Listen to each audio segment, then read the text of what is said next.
It is a historic milestone as the first state visit by a Kenyan head of state in 2 decades and the first by an African head of state since 2008. The visit demonstrates a robust partnership between Kenya and the United States and is a fitting tribute to 60 years of diplomatic ties that we are celebrating as Kenya and the United States.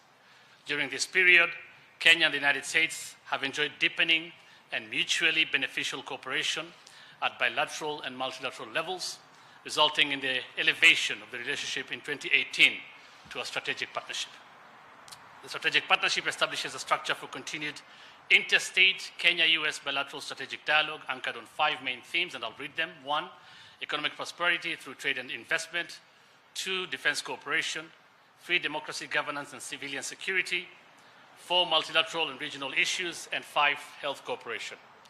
It is in this context of pursuing tangible outcomes in each of these critical result areas that accelerated cooperation has led to the gracious invitation of President Ruto by his counterpart, President Joe Biden of the United States of America. The visit is themed Partnership for Prosperity and aims to bolster shared commitments to economic growth, democratic values, peace and security, and reflects the strategic importance of Kenya to the US as a leading regional anchor and the main commercial gateway to Eastern Africa. The visit builds on existing partnership to highlight the following key thematic areas. 1, shared values including democratic governance. This includes people-to-people ties, health partnerships, as I said, and promotion of the creative economy. There will be several meetings towards that effect. 2, security cooperation for peace, security, and sustainable development. 3, trade and investment for shared prosperity, and there will be announcements to that effect as well. And digital technology cooperation, which of course delivers innovation, progress, and inclusion. Kenya and the US share a strong bond of friendship evidenced by the exchange of high-level visits between the 2 countries. Since December 2022, Kenya and the US have enhanced bilateral and multilateral engagements through our participation in the US-Africa Summit, the 3rd bilateral strategic dialogue in April 2023, the National Prayer Breakfast in February 2024, and roadshows in Chicago and New York, among others, late last year. Following the roadshows, there has been an increase in investments by US tech companies in Kenya, and we'll see more, of course, as we head to the state visit, or as the President heads to the state visit.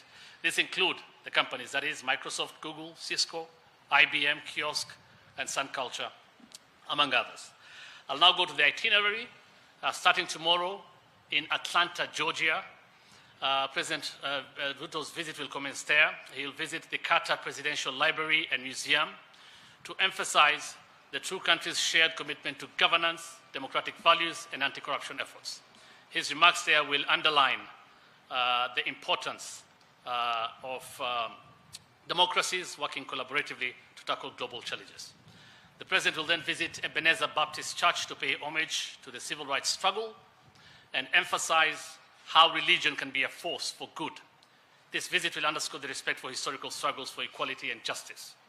The 3rd area of engagement tomorrow, that is on Monday 20th, in Atlanta, Georgia, will focus on the US-Kenya Health Partnership at the Center for Disease Control, CDC headquarters. Among key announcements will include the new CDC-KEMRI partnership, and more details, of course, will be shared to that effect.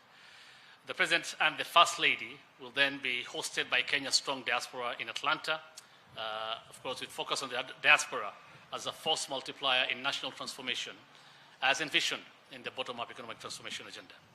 On Tuesday, still in Atlanta, Georgia, the President commences his 2nd day at Spelman College, where he will discuss the critical role of higher education, particularly science and technology, in enhancing Kenya's human capital development, which is critical to attracting investment that solidify Kenya as an appealing destination for tech jobs for both present and future needs. At Tyler Perry Studios, which he will also visit, President Ruto will explore opportunities within the creative economy, highlighting it as a potential job creator and an area of robust partnership between Kenya and the United States. The President will then shift attention to trade and investment with a visit to Coca-Cola, where new investment partnerships will be announced. He will also then launch Vivo's inaugural store in America.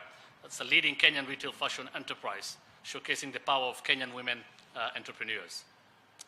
Mayor Andre Dickens of Atlanta and the Atlanta CEO's Council will then host the President, who will seek to position Kenya as an important regional manufacturing hub.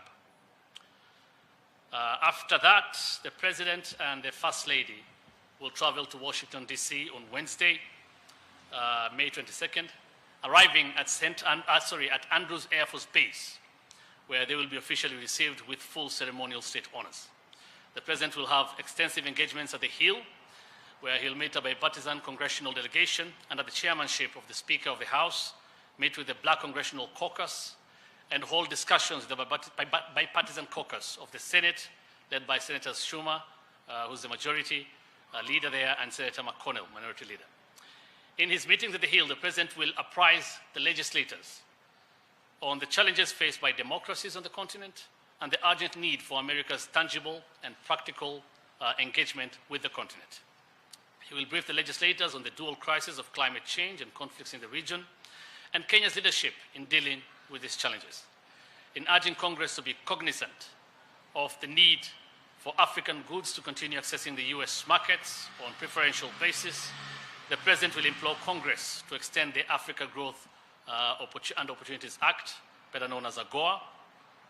On Thursday, which is the main day of the President's state visit to the United States, the President and the First Lady will lay a wreath at Arlington National Cemetery to honor the sacrifices of American soldiers, as well as historic figures such as Thurgood Marshall and John F. Kennedy, who have had profound impacts on the history of Kenya. He will hold the main bilateral meetings with his host, President Biden, and delve deeper into Kenya-US economic, health, and security partnership, and discuss regional developments on the continent, highlighting the fragilities and opportunities on the continent. Multilateral issues will equally feature in the talks, including the Multilateral Development Bank's reforms and Security Council reform of the UN to enable the world cope with the evolving polycrisis of climate, debt, pandemics, and a multitude of security threats. The two leaders will then hold a joint press briefing at the White House after their bilateral talks. President Ruto will thereafter deliver a keynote speech on shared climate solutions at the Smithsonian, discussing global environmental challenges and collaborative efforts to address them. This is what he has been doing, of course, as you know, for the last one and a half years as a champion of climate change and the best way to mitigate climate change. So as a champion of climate action, of course, he's also still the chair of KAHOSK. The day concludes with a state dinner on Thursday at the White House, celebrating the enduring friendship between Kenya and the United States. Finally, on Friday, May 24th, the visit concludes with strategic engagements focusing on trade, investment, and digital cooperation. That includes a breakfast at the US Chamber of Commerce, where President Ruto will make the case for Kenya as a prime destination for US investments. He'll also hold a digital roundtable discussion hosted by Vice President Kamala Harris, exploring the potential for expanding the US-Kenya digital partnership.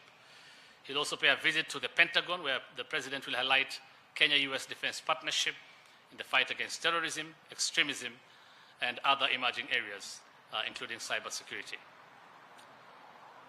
So that's a brief itinerary. Of course, there's a lot more, and they'll be announced during the visit, and I'm sure you'll be following. Let me now give some time to the Principal Secretary.